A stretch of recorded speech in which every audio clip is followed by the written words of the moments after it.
Magandang araw mga kaibigan. Bigyan natin ng reaction, opinion itong post ng Pinoy Trending. Father Flavie Villanueva, hinugasan at hinalikan ang mga paa ng mga pamilya ng biktima ng AJK. Pinangunahan ngayong Maundy Thursday kahapon ni Father Flavie Villanueva ang paghuhugas sa paa ng mga pamilya ng umano'y biktima ng AJK noong panahon ni dating Pangulong Rodrigo Duterte. Nangyari ang seremonya sa Arnold Janssen Kalinga Center. Ang washing of feet ay ginagawa upang ipakita ang pagpapakumbaba, serbisyo at pakikiramay sa mga naulila ng mga biktima ng AJK. Taon-taon itong ginagawa ni Villanueva upang sundin ang aral ni Kristo. Yon po ang litrato ni Father Flavie, washing of feet. Okay. So, ginawa talaga ng Panginoong Hesus yan, naka-record sa mga gospel na sabi nga ni San Pedro, ay hindi pwede Lord. Hindi pwedeng hugasan mo ang aking paa. Ha? Umayaw pa siya. Kasi ang background niyan, yung washing of feet.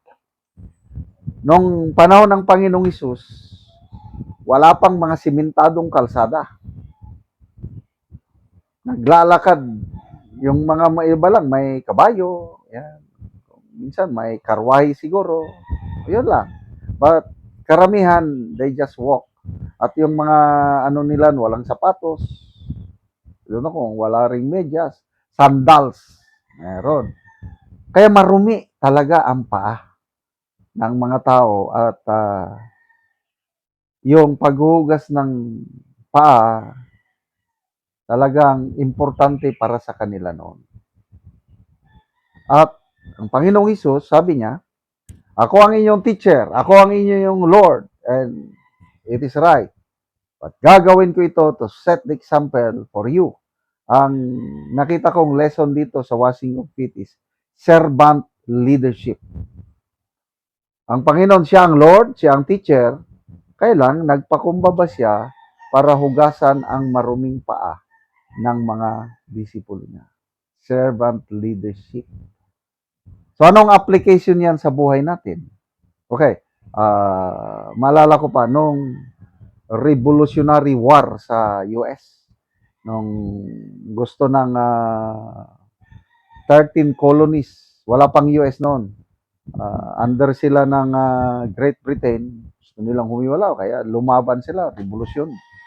So, mga sundalo, mayroong nangyari na mga low-ranking soldiers, nagbubuhat sila ng troso. Siguro ilagay depensa nila, ganon.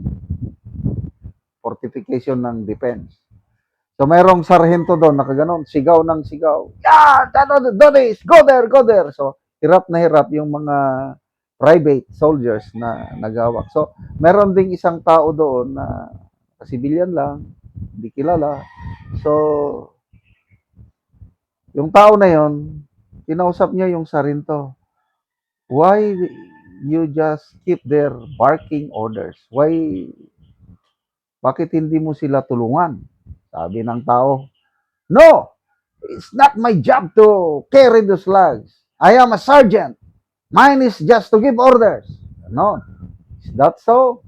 Sabi ng tao. So yung tao, kung ano man yung ano niya, pumunta doon, tumulong sa mga low-ranking soldiers, mga private. Tumulong siya sa pagbuhat. Ano nang depensa nila? Anong story dito? Yung tumulong na tao na hindi kilala ng sarhento, si General George Washington. Yung pinaka-commander ng American Revolutionary Forces. So yun, natutunan ko yun. Yun ang servant leadership. Kung ano ang ginagawa ng mga tao niya, he served, he worked with them. At in-apply ko rin yan dahil na-touch ako sa story yung pagpapakababa ni General George Washington. Hindi ko makalimutan yon. Kaya nung ako rin ang commander, nagpapatayo kami ng pabahay ng mga katutubo doon sa Agusan del Sur dahil kawawa yung mga pabahay nila tumutulo. So may na-request kaming mga logs, Agusan River, maraming kahoy, tutuwing yung mga malalaking kahoy. So nakakahingi kami sa mga loggers. Binibigyan kami para magamit namin pagpapatay ng bahay ng mga manubo at iba pang mga tribo doon. So, kikita ko yung mga tao ko doon mula sa ilog, Agusan River. Kailangan mong dalhin sa ground, isakay sa 6x6 truck yung mga troso. Mano-mano. So doon ako. I am battalion commander ako. I joined them.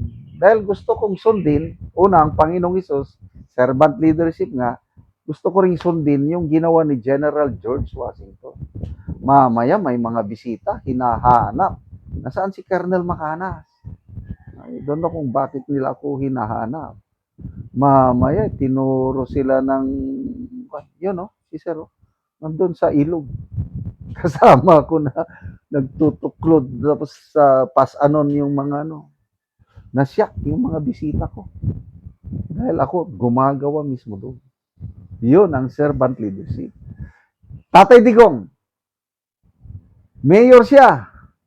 Nagdra-drive siya ng taxi sa gabi. Dami ko nang narinig na kwento dyan. Para lang ma-check up yung kanyang syudad kung tahimik ba, malaman niya yung nangyayari. Yun ang nakita ko kay Tatay Digong natin, servant leadership. Yun po ang, para sa akin, yung kahulugan ng paghuhugas. Hindi na yung kasi yung paghuhugas ngayon, wala na yun. Hindi naman maalikabok ang ating mga kalsada kung nandito tayo sa syudad. If you want to follow ang Panginoong Isus, yung paghugas ng kamay, let's serve. Kung tayo ang mataas, let's serve.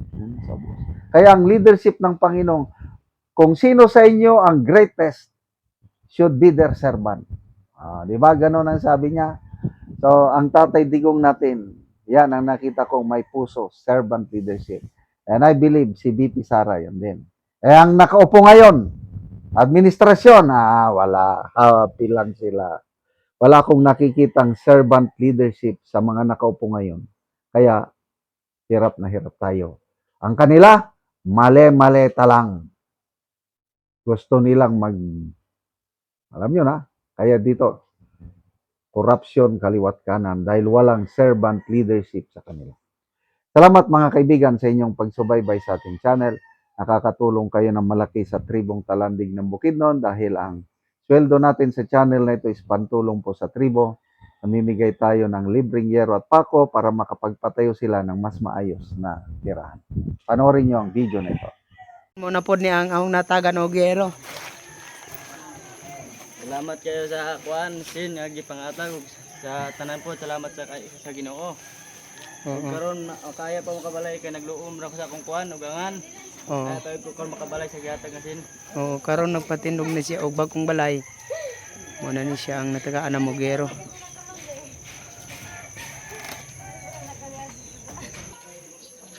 Pasalamat tayo karon sa kuan nagtabang ng yero kay kung wala ning yero di ko makabalay.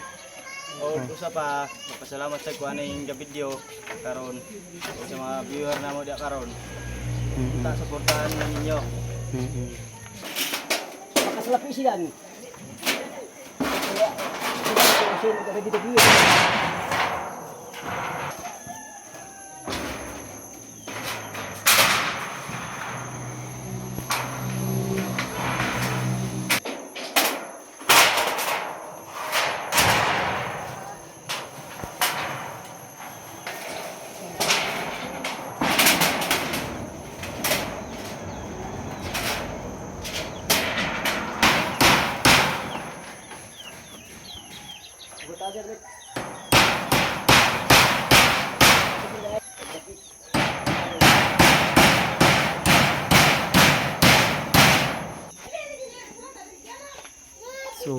gyud og atok.